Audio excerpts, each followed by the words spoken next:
Hello everybody and welcome back. Now it's February and we have efficiently wasted the months of January by not taking advantage of the good weather. But anyway, today we can comfortably sit on the balcony and enjoy the good weather and the construction noises from the guys downstairs. Anyhow, today I wanted to talk to you about this little Fujifilm camera, which is called Fujifilm X-S10. Does it make any sense to own this camera? Why did I get this camera in the first place? I like the fact that this camera is quite compact. It's not as compact as this one because it has a grip. You can see like this up, and there's no grip on the X100V. But the grip is quite a handy thing. Like, you can just walk around like this and just hold the camera, or have a, some kind of a strap here, and that's alright. Otherwise, it's quite thin, and so right now it has a 35mm lens on it. It has a pop-up flash that you can activate like this and take a picture. Though the grip is quite convenient, it's still maybe too small for some people's hands, and this corner is quite rounded, so it's okay, you can comfortably hold it, but still it starts to jam into fingers after some time. And the same story is this with X100V. I also have this X Pro 2. This is actually not my camera. I sold my X Pro 2 a long time ago, and this one came from a friend because before I had X-S10, I had a lot of lenses lying around still not being sold and not being used, so a friend gave me this X Pro 2 that looks like it went through war, so that I can use those lenses.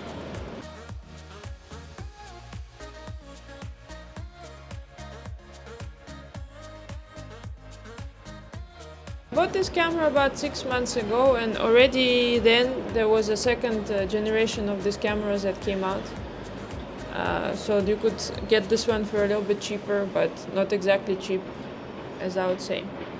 It has a flip-out screen, which is convenient for making videos. So the previous videos that is on this channel was made on this camera. Has great capabilities for video. Et la petite coconut. Ah, la petite chocolat, ça?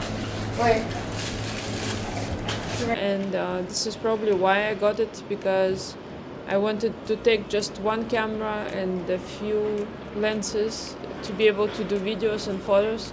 In the end, my whole summer trip I ended up doing videos with my phone and GoPro from the car, and the photos with Ricoh GR3X, and just a few photos like of the elk on this one, and a few videos in the beginning, because I thought, this one, it has image stabilization in it, so I will be able to do nice cinematic videos. But in the end, I don't really use it. That's the story. Also, the flip-out screen is nice for the videos, but not so nice for the photos, because I don't really like this situation, although all my Canons, they have the same. It's quite much nicer to have this flip-out screen like this, so you can just do this and walk and take pictures like this. Or what I like to do is like this, and people don't even notice what you're doing in this way. X Pro 2, it doesn't have any flip out situation, no touchy situation, because it's an older camera, but it still takes great pictures, to be honest. And essentially the sensor in this one and in this one, they are the same sensors. And if you just take like this 35, and this is 23mm, which is, so 35 would be like 50, and this 23 would be like 35. They weigh about the same. But I mean, this is easier to put in a bag, or if you manage to fit it in the pocket. This is not so much. This is actually a small camera, bag camera. Another thing that I like about this camera is the fact that it has a flash, so you can take a flash photography picture. I don't really. So what else do I like about this camera? I like the sensor, but the sensor in this one and in this one, I believe, is the same sensor. But makes beautiful pictures. Fujifilm sensor is great. It's not the same sensor as an X-T5 or X-H2, but I don't have money for those expensive cameras, so like honestly, picture quality out of this is fine. What I don't like about this camera is the viewfinder is kind of weird. Look, in these two cameras, this is X100V and X Pro 2. The viewfinder is on the side, and it's also an optical viewfinder, so you can look and you can see. This one, obviously, you cannot because it's an electronic viewfinder, and it's also like kind of because the camera is so compact, it's in a weird spot, so like your nose is always jamming into the screen of the camera. I don't like the fact that the battery runs out so quickly. I mean, in this one it runs out quickly, and X Pro 2 I think it's a little bit better just because it has less processing situations going on because it doesn't have image stabilization and stuff like this. So the battery works better in X Pro 2, but this one, because of the IBIS and because of the new technologies and whatnot, the battery doesn't last longer. And in newer cameras they have bigger batteries, but this one still uses the same small one. Which is, I mean, not a big deal. Usually everybody who's shooting Fujifilm with this batteries, they have extra batteries. But then again, ergonomics wise, when we look at it, it has this dial and this dial without anything written on it. It's just two dials and a front dial and then a nipple. This is a classic setup for Fujifilm cameras. There is exposure compensation, there is your shutter speed and ISO you can choose here, and this one it has the same. So it's very easy to set everything up, like just up, and you look, and here you turn it on, and the only programmable dial is this one.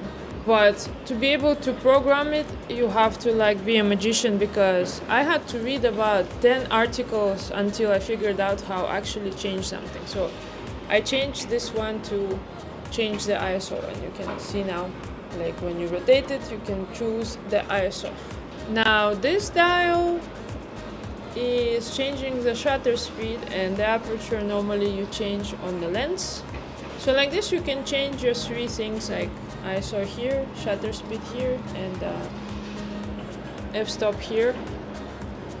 Normally there is a button here that is responsible for the ISO, but I changed it to film simulation, and originally this dial, it's doing film simulations, and to be honest with you, I just don't use film simulations that often. Like, I don't really shoot in JPEG, and I like to edit my pictures in Lightroom to my liking, so all these film simulations. And on top of that, if you shoot in RAW, like, you can apply the film simulations after you open the files in Lightroom. You can choose the film simulation that you like.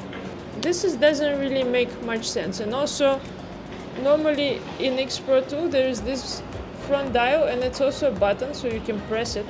And here it's just a dial, it's not pressable, so it's kind of like lost opportunity. Also, the fact that the Q button is here, while like here the Q button is here on the side. So whenever I'm like trying to do the video with this button, the red button, to record the video quickly, it's always pressing on the Q, and I'm like, where is that one? Where is it? Generally, there's been a few things that are a little bit frustrating about this camera. and just the ergonomics doesn't really work for me. Even this one is so much easier to use. Like the setup is like you can literally just do it without looking, but because here you're like, okay, so ISO, yes, shutter speed, okay, okay.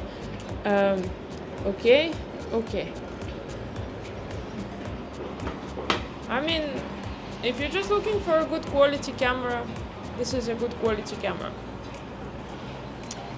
However, some people say that it's not weather sealed and it's not super rugged, so you cannot really rely on it so much. I mean, look at this guy. He's been beaten up, still working fine, apart from a little bit of dust in the sensor. This one is also not weather sealed unless you put some specific thing on the ring. But I mean, we rarely have a situation where we shoot in the rain. So I mean, I was thinking to get rid of this camera and get like X-T4 or maybe X-T3, because X-T5 is just too expensive.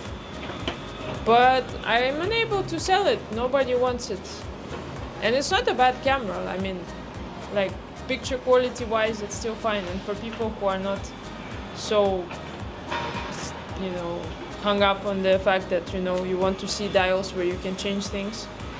But generally, of course, you pick up this camera and it's like calling for you. Hey, look at me, I'm so shiny. Let's go and take pictures. Have a flippy, tilty screen that you can touch as well. I have a viewfinder, which is nice, and I'm portable, and I mean, this one also has a flash, so like, what not to like, apart from the battery life. And this one is like, okay, we can do it, but yeah, with a few compromises.